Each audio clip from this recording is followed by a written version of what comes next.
नमस्कार दोस्तों, direct and direct की सीरीज में आज हम लोग सीखने वाले हैं दोस्तों इंपरेटिव सेंटेंसेस के बारे में चर्चा करने वाले हैं। सबसे पहले हम लोग जान लें इंपरेटिव सेंटेंसेस होता क्या है। तो इंपरेटिव सेंटेंसेस दोस्तों वो होते हैं जिसमें या तो आदेश दिया जा रहा होगा। अब ये कैसे हो सकता है, जैसे एक गिलास पानी ले आओ, तो समझ लेना मेरे दोस्त ये इंपरेटिव सेंटेंस है। अब अगर निवेदन होगा, मैंने कहा कृपया एक गिलास पानी ले आओ, अब यहाँ पर निवेदन हो रहा है, ये भी इंपरेटिव सेंटेंस है। अगर सलाह दी जा रही है कि भाई दवाई टाइम पर लो, तो ये सलाह दी जा रही है। ठीक है, तो ऐसे वाक्यों को हम लोग क्या बोलते हैं, इंपरेटिव सेंटेंसेस बोलते हैं। और कई बार मनाही वाली भी बात आ जाती। अब मनाही का मतलब है, जैसे मम्मी ने बच्चे से कहा कि भाई बेटा बाहर मत जाओ। ठीक है, बाहर मत जाओ। अगर माँ मना कर रही है तो मनाही कर रही है। घर में आदेश नहीं दिया जाता है, किसी बात को करने से मना किया जाता है। ठीक है, तो क्या क्या हम लोग ने समझ लिया कि इंपरेटिव सेंटेंस वो सेंटेंस होते हैं जिसमें मेरे दोस्त या तो निवेदन का भाव होगा, या तो वाक्य में क्या हो रहा होगा, निवेदन किया जा रहा होगा, या तो वाक्य में आदेश होगा, या सुझाव होगा।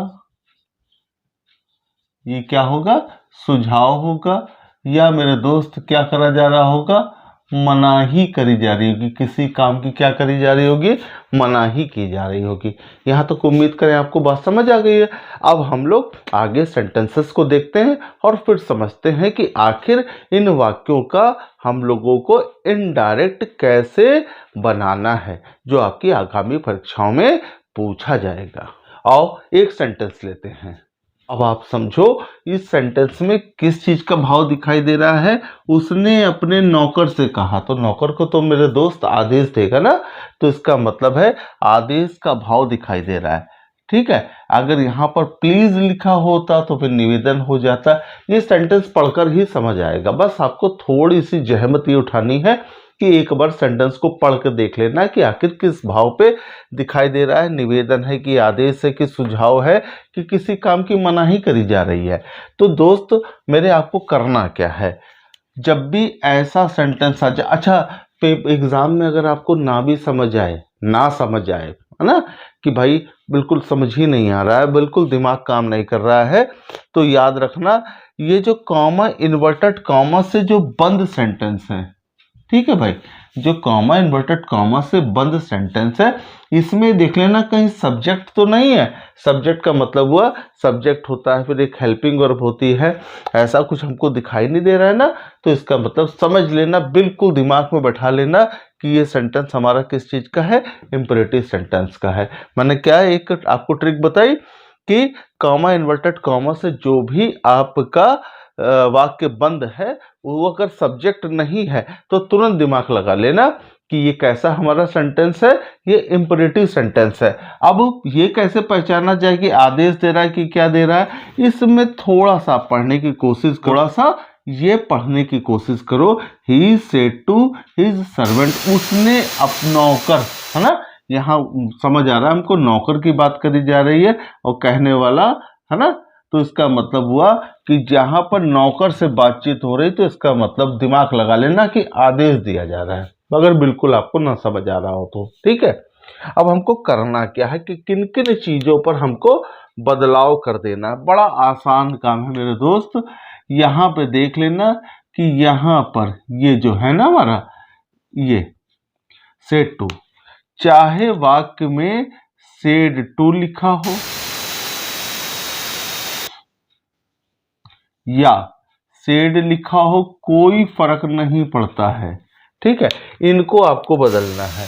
अगर आपको लगता है ये वाक्य हमारा कैसा है, निवेदन वाला है, कैसा लग रहा है मेरे दोस्त आपको, ये वाक्य हमको आपको लगता है कि ये वाक्य निवेदन का है, तो तुरंत मेरे भाई इसको आप किस में बदल देंगे, रिक्वेस्टेड में। किस में बदल देंगे आप इसको, रिक्वेस्टेड में, यानी सेड टू और सेड को आप किस में बदल देंगे, रिक्वेस्टेड में।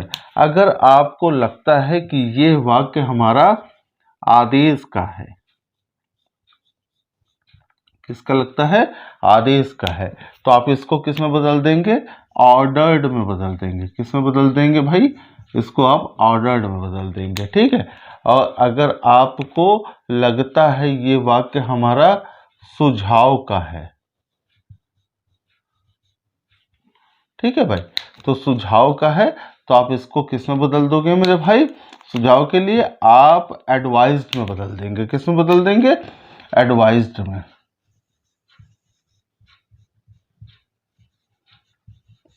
ठीक है, एडवाइस। अब आप ये कहोगे यार सलाह देने के तो बहुत सारे मीनिंग होते हैं ना।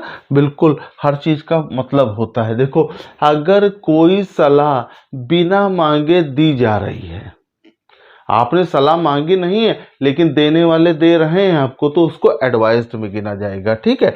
बिना मांगे अगर सलाह है तो किस में गिनेंगे हम? एडवाइज्ड में। लेकिन अगर दोस्त आपने सलाह मांगी थी कि भाई क्या करें, और सामने वाला आपको सलाह देता है, तो इसको हम लोग सजेस्टेड में गिनेंगे। किस में गिनेंगे हम लोग? सजेस्टेड कर देंगे।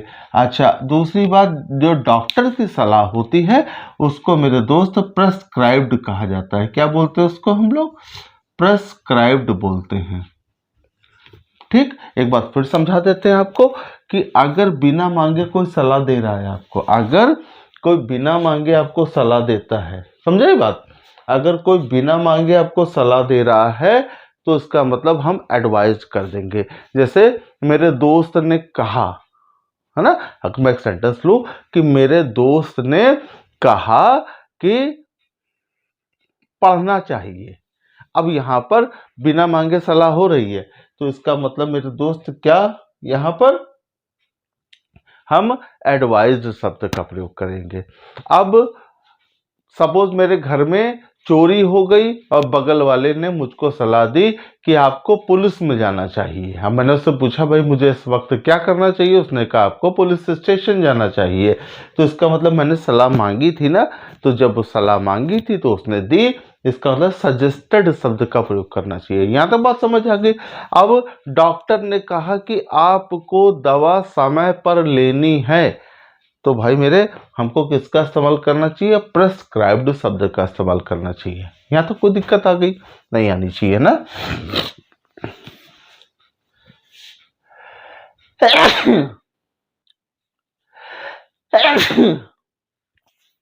आओ अब बात कर लेते हैं। निवेदन एक और भी तो हो सकता है। एक होता है, कोई हो सकता है भिखारी आपसे भीख मांग रहा हो कि मुझे 2 रुपए दे दीजिए। अब आप ये समझ लीजिए मेरी बात। तो मेरे दोस्त, जब कोई चीज भीख में मांगी जाएगी, आपको लग रहा भीख मांगी जा रही है, तो रिक्वेस्टेड का प्रयोग नहीं करेंगे मेरे दोस्त। किसका प्रयोग करेंगे आप? बेग्ड शब्द का इस्तेमाल करेंगे। यहां तक दिक्कत? अब यहां पर देखो, अगर मना किया जा रहा है, ठीक है, यानी अगर मनाही हो रही है, तो तुरंत मेरे भाई दिमाग लगा लेना कि अगर मनाही हो रही है तो आपको किसका इस्तेमाल करना है? आपको इस्तेमाल करना है फॉरबेड शब्द का। किसका इस्तेमाल करना है? फॉरबेड शब्द का, ठीक है। किसका इस्तेमाल करेंगे आप? फॉरबेड शब्द का इस्तेमाल करेंगे। यहां तक उम्मीद करें आपको बात समझ आ गई, यहां तक कोई दिक्कत नहीं। और अब आपको करना क्या है? इस कॉमा इन्वर्टेड कॉमा की जगह, इस कॉमा इन्वर्टेड कॉमा की जगह आपको मेरे दोस्त क्या लगा देना है? आपको लगा देना है टू का प्रयोग कर देना है। किसका प्रयोग कर देना है? टू का प्रयोग कर देना है, बस। और टू के बाद आपको देख लेना है इस पूरे वाक्य में कि कहीं वर्ब तो नहीं है। अगर वर्ब है तो बस उसको लिख देना है। और किस फॉर्म में लिखेंगे? हमेशा वर्ब की फर्स्ट फॉर्म में। वैसे आपको लिखा दिखाई देगा, फर्स्ट फॉर्म में ही लिखा दिखाई देगा, चिंता करने की कोई बात नहीं है। वर्ब की फर्स्ट फॉर्म को ढूंढ लेना है। उम्मीद करें यहां तक बात समझ आ गई। इसका स्क्रीनशॉट ले लीजिए आप, इसका स्क्रीनशॉट ले लीजिए। आगे की बात करते हैं हम लोग। अब इसका इंडेक्स कैसे बनाना है इसको देख लेते हैं। इसको साफ करते हैं और देखते हैं क्या करना चाहिए। अब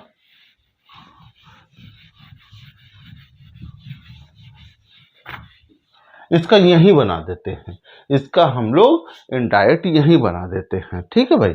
तो इसका इनडायरेक्ट मेरे दोस्त आपने कहा कि साहब इसका इनडायरेक्ट क्या होना चाहिए,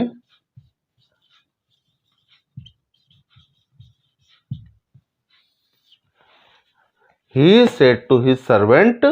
अभी इस वाक्य, ये वाक्य क्या है ये तो समझ गए ना, उसने अपने नौकर से कहा कि एक ग्लास पानी लाओ, तो इसका मतलब आदेश है ना। तो आप क्या समझ आ रहा है कि इस सेड टू को आप किस में बदलोगे, ऑर्डर्ड में। लिखो भाई, बस काम हो गया आपका। क्या हो जाएगा, he ordered his servant, he ordered his servant. फिर क्या लिखना चाहिए, आप कहोगे यहां तक तो हो गया, कॉमा इन्वर्टेड कॉमा की जगह क्या लिखना चाहिए हमको, टू लिखना चाहिए। अब वर्ब देखो क्या है, ब्रिंग है ना, ब्रिंग माने लाना। तो क्या हो जाएगा भाई, यहाँ पर हम लोग ब्रिंग शब्द लिख देंगे। अच्छा, ये मैंने पिछली क्लासों में आपको पढ़ाया कि ये मी कैसा है, फर्स्ट पर्सन, और फर्स्ट पर्सन किसके अकॉर्डिंग बदलता है, आप बताओगे साहब कि सब्जेक्ट के अकॉर्डिंग बदलता है ना। अगर आप मेरे चैनल के नए मेहमान हैं तो आप पहला वीडियो जाके जरूर से जरूर देखिए, है ना। ठीक है, यहाँ पर मेरे दोस्त इसको किसके अकॉर्डिंग बदलना है, हम लोग मी को किसके पास ले जाएंगे, इस ही के पास, और क्या हो जाएगा यहाँ पर, हिम हो जाएगा ना। क्या हो जाएगा, him, bring him a glass of water. अब तो कुछ बदलना है नहीं, क्या हो जाएगा, bring him a glass of water. तो उम्मीद करी जाए भाई यहाँ तक बात समझ आ गई आपको। ठीक है भाई, तो यहां तक उम्मीद कर ली जाए आपको बात समझ आ गई। ठीक है, आओ एक सेंटेंस और लेते हैं दोस्तों। वाक्य है, the teacher said to the student get out of class. अब यहां पर आपको क्या समझ आ रहा है, अब सबसे पहली बात तो जो वही पहली वाली बात मैं दोहराऊंगा आपके सामने, कॉमा इन्वर्टेड कॉमा में देख लो भैया कि कहीं पर सब्जेक्ट तो नहीं है, आपने कहा सब्जेक्ट नहीं है तो समझ लो इंपरेटिव सेंटेंस है। अब कौन किससे कह रहा है, तो टीचर कह रहा है स्टूडेंट से, इसका मतलब साहब टीचर ऑर्डर देगा, है ना, ऑर्डर देगा ना।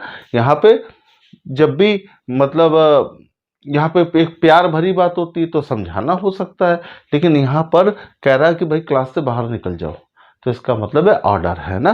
तो आपका दिमाग दौड़ा कि इस सेड टू को हम लोग किस में बदल देंगे, ऑर्डर्ड में, और इसको किस में बदल देंगे मेरे दोस्त, इसको बदल देंगे आप टू में बदल देंगे, और टू के बाद आपको वर्ब की फर्स्ट फॉर्म लिखनी। इसका मतलब क्या हुआ हमारा वाक्य, अगर हम लोग डायरेक्ट करना चाहें तो इसका मतलब हुआ इसको हम लोग बदलते हैं ऑर्डर्ड में।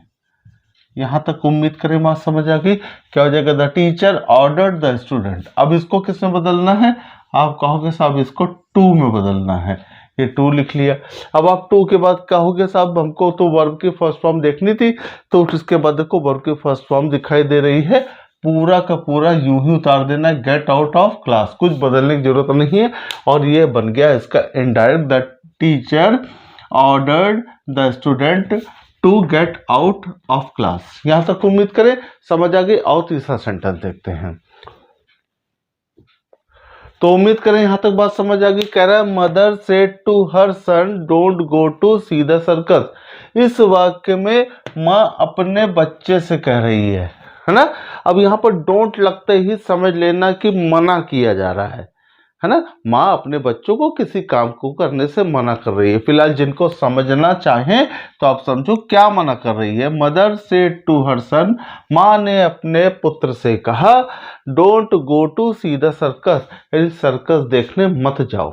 ठीक है भाई, अब यहाँ पर क्या करना चाहिए, आपने कहा जब मना करते हैं साहब तो सेड टू को किस में बदल देते हैं, फॉर्मेट में बदल दिया जाता है। किस में बदल देते हैं, फॉरवर्ड में। यहां तक कोई समस्या नहीं। इसके बाद क्या करते हैं हम लोग, साफ करते हैं टू का प्रयोग करते हैं। किसका करते हैं, टू का प्रयोग, कॉमा इन्वर्टेड कॉमा की जगह। और इसके बाद हम लोग क्या देखते हैं, क्या देखते हैं, वर्ब की फर्स्ट फॉर्म। याद रखो जिन वाक्यों में फॉरवर्ड का प्रयोग होगा उसमें नॉट वाली जो हेल्पिंग वर्ब होती हैं वो सारी की सारी हट जाती है। यानी कुल मिला के आप समझ लेना डोंट का प्रयोग नहीं होगा, यानी नॉट का प्रयोग नहीं होगा। तो हमारा सेंटेंस बनकर क्या तैयार हुआ कि mother forbid her son to go to see the circus. उम्मीद करें यहाँ तक बात समझ आ गई, उम्मीद करी जाए यहाँ तक बात समझ आ गई ना आपको। और चौथा सेंटेंस देखते हैं। सेंटेंस हमारा यह है दोस्तों, the beggar said to me, यानी भिखारी ने मुझसे कहा गिव मी 1 रुपी, मुझे 1 रुपए दो। क्या दे दो? मुझे 1 रुपए दो। ठीक है भाई। तो यहाँ पर देखो मेरे दोस्त, यहाँ भिखारी आपसे निवेदन नहीं कर रहा है, क्या कर रहा है? भीख मांग रहा है। और मैंने बोला जब भी भीख मांगने वाली कंडीशन आएगी, सेड टू को किस में बदल देंगे आप कहेंगे साहब सेड टू को हम लोग बैग्ड में बदल देते हैं। यहाँ तक बात समझ आ गई। इसको किस में बदल देते हैं? कॉमा इन्वर्टेड कॉमा को आप कहोगे साहब टू में बदल देते हैं। ये भी काम हो गया। इसके बाद आप वर्ब की फर्स्ट फॉर्म ढूंढते हो, तो साहब ये तो मिल ही गई है। इसके बाद इसको किस में चेंज करते हैं? तो आप बताओगे मी फर्स्ट पर्सन है, और तुरंत किसके पास ले जाएंगे? इसके पास ले जाएंगे। तो इधर क्या हो जाना चाहिए? हिम हो जाना चाहिए। इसकी जगह क्या कर देंगे दोस्त? हिम कर देंगे। बस खत्म हो गया। ये क्या हो जाएगा? The beggar begged me, the beggar begged me to give him 1 rupee. क्या हो जाएगा? To give him 1 rupee. खत्म हो गया। यहाँ तक कोई दिक्कत आपको नहीं आ रही? ठीक, आ जाओ और देखते हैं पांचवा सेंटेंस। तो दोस्तों पांचवा सेंटेंस देख लेते हैं। पांचवा सेंटेंस जो मैंने लिखा है, he said to his officer, comma inverted comma, sir grant me 2 days leave. क्या है sentence? Grant me 2 days leave. अब यहाँ पर दोस्त वो अपने ऑफिसर से कह रहा है ना। फिलहाल ये आप बिल्कुल समझने की जरूरत नहीं है। किसी भी वाक्य में आपको लगता है कि सर आ रहा है, मैडम आ रहा है, प्लीज आ रहा है, काइंडली आ रहा है, क्या क्या आ रहे हैं, अगर किसी वाक्य में लगता है कि आपको सर शब्द दिखाई दे रहा है, काइंडली शब्द दिखाई दे रहा है, प्लीज शब्द दिखाई दे रहा है, मैडम शब्द दिखाई दे रहा है, ठीक है भाई। अगर आपको लगता है कि हमारे वाक्य में ये शब्द दिखाई दे रहा है, तो तुम भैया तो तुरंत समझ लीजिए। अगर आपको वाक्य में सर है, काइंडली है, प्लीज है, मैडम शब्द नजर आ जाए, तो तुरंत दिमाग लगा लो कि भैया रिक्वेस्ट करी जा रही है। क्या करी जा रही है? रिक्वेस्ट करी जा रही, यानी इसकी जगह, इस सेड टू की जगह क्या लिखना है हमको? रिक्वेस्टेड लिख देना है। क्या लिख देना है? रिक्वेस्टेड लिख देना है, तो है ना। और इसकी जगह तो हम लोग रिक्वेस्टेड लिख देंगे।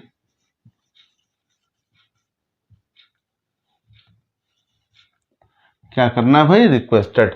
और मेरे दोस्त इसकी जगह क्या कहोगे? आप कहोगे सब बिल्कुल टू लिख देंगे। अब भाई सर मैडम वाला सब इनको जब रिक्वेस्टेड लिखेंगे तो हमेशा याद रखना इसको देंगे काट, इसको नहीं लिखना है। फिर बाकी सारे जितने काम कर रहे थे वो करेंगे। तो इधर मी किसकी जगह जाएगा? ही, यानी क्या हो जाएगा? इसको किस में चेंज करेंगे? आप कहोगे साहब इसको तो हमको हिम में चेंज करना चाहिए ना। अब आप लोग बना के देखो कि बन चुका है ये। क्या हो जाएगा? He requested his officer. क्या बन गया? He requested his officer to, और मैंने बोला कि sir madam kindly please madam madam सब हो, तो मेरे भाई आप इसको सेड टू को तो रिक्वेस्टेड में जैसे बदलोगे इसको भूल जाना है, यानी काट देना है, बाकी दिमाग नहीं लगाना है आपको। और टू के बाद आप ढूंढते थे वर्ब की फर्स्ट फॉर्म, वो मिल चुकी है, देखो ग्रांट लिखा है। तो क्या बन चुका है हमारा sentence? He requested his officer to grant him 2 days leave. उम्मीद करें यहाँ तक आपको बात समझ आ गई, उम्मीद करी जाए बात समझ आ गई। ठीक, तो हम लोगों ने 5 सेंटेंस कर लिए ना। 5 सेंटेंसेस हम लोगों ने बड़े प्यार से कर लिए, कोई रूल में कोई बदलाव नहीं था, अच्छे से आपको समझ आ गया होगा। और आखिरी एक सेंटेंस देख लेते हैं, है ना, वो भी कि प्रेस्क्राइब्ड शब्द का इस्तेमाल किस तरीके से करा जाता है।